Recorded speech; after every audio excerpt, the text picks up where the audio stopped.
Hey guys, this has by far been my biggest project to date, and it's been a long time in the making, so I'm really excited to share it with you. Over the last 6+ months, I've gathered over 20 of the industry's leading Kevlar paddles, and I'm finally at a point where I feel confident making real, data-driven comparisons between paddles that contain Kevlar and those that are carbon fiber only. I'm excited to go beyond just speculation and share my findings for what you actually can expect with a Kevlar paddle and what you actually should not expect from a Kevlar paddle compared to those with carbon fiber only. After putting this review together, I've decided to split it into two parts. In this part 1 video, I'll go over the major takeaways and data points I've gathered for Kevlar versus carbon fiber paddles, and part 2 of this series will be the mega review, where I do a brief review and comparison of the 20+ Kevlar paddles I've reviewed, both good and bad, broken down by categories of top value paddles, my most anticipated release, and then cover the power, all core, and control categories,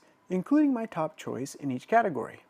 Some of these paddles also have longer, full-length individual reviews that I've done, and some that are soon to be released. So I'll link those individual reviews in the details below, along with the link to my master stats database for a complete breakdown and the full statistics for each of the paddles in my database. And though I've never accepted payment to do any reviews, each of these paddles can be purchased for a discount using the links or discount codes in the details below this video, which does give a small commission to this channel and enables me to keep making videos like this and is greatly appreciated. And as a genuine thank you, and because it's been so fun to do this, I'll also be doing a giveaway through this video each month for the next 6 months for things like paddles, overgrips, and other gear. So stick around after the review to find out how to enter those giveaways. Now let's start with the findings I've gathered for Kevlar paddles and talk about what you really should and what you really should not expect when comparing them to carbon fiber paddles. For things I did not find different between these two paddle types, I found no significant difference in spin measurements when comparing RPMs measured from Kevlar or carbon fiber paddles. And though this part is subjective, I also didn't notice a difference in spin duration with longitudinal use of these two paddle types over time. I have heard people comment on the weight of Kevlar paddles, but when comparing swing weights, which is an indication of how heavy a paddle feels in your hand, there was not a consistent trend on whether or not a Kevlar paddle would have a higher or lower swing weight when compared to its carbon fiber counterpart, so that aspect really just needs to be assessed on a case-by-case basis.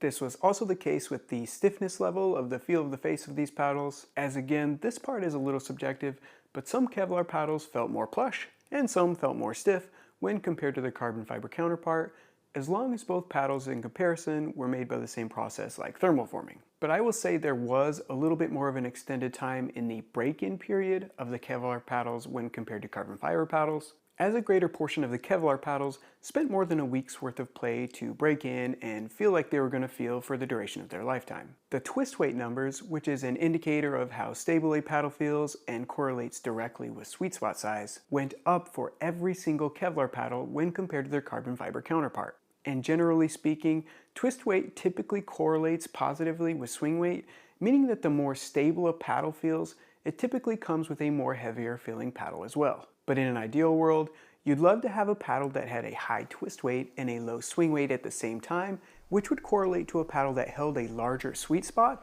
without a proportionately large increase in heavy feel as well. An individual paddle's swing weight to twist weight ratio can be objectively quantified by dividing the swing weight by a paddle's twist weight. Using this data point, the lower the number is better, which is reflective of paddles with a lower swing weight in the numerator with higher twist weights in the denominator. This was a significant finding when comparing paddles in my database, as 4 out of my top 5 lowest numbers and 8 out of my top 11 lowest numbers, and therefore the most ideal swing weight to twist weight ratios,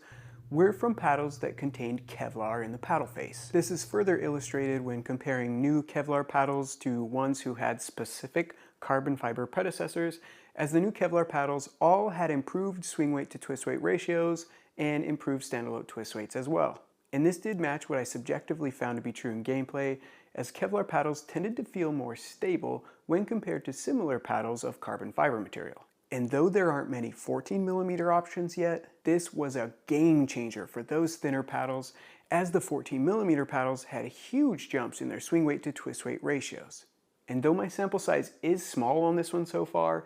The individual 14mm Kevlar paddles that I did test had higher standalone twist weights and larger sweet spots than their 16mm predecessors and drastically lower swing weights. So in short, my major findings are that you can expect Kevlar paddles to have more favorable swing weight to twist weight trade-offs, which seem to be a huge benefit for 14mm paddles. And Kevlar paddles do have a longer break-in period, but you should not expect a difference in spin rates or RPM measurements.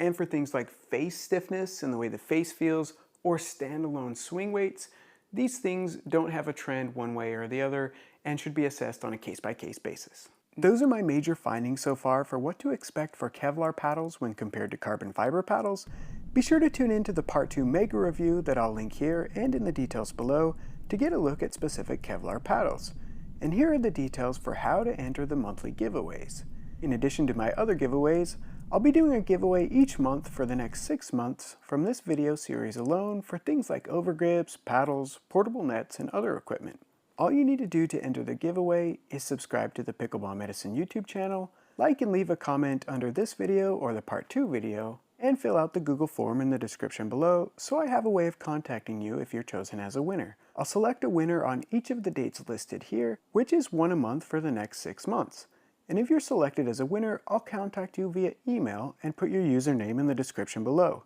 Thank you so much for supporting the channel, and good luck in the giveaway.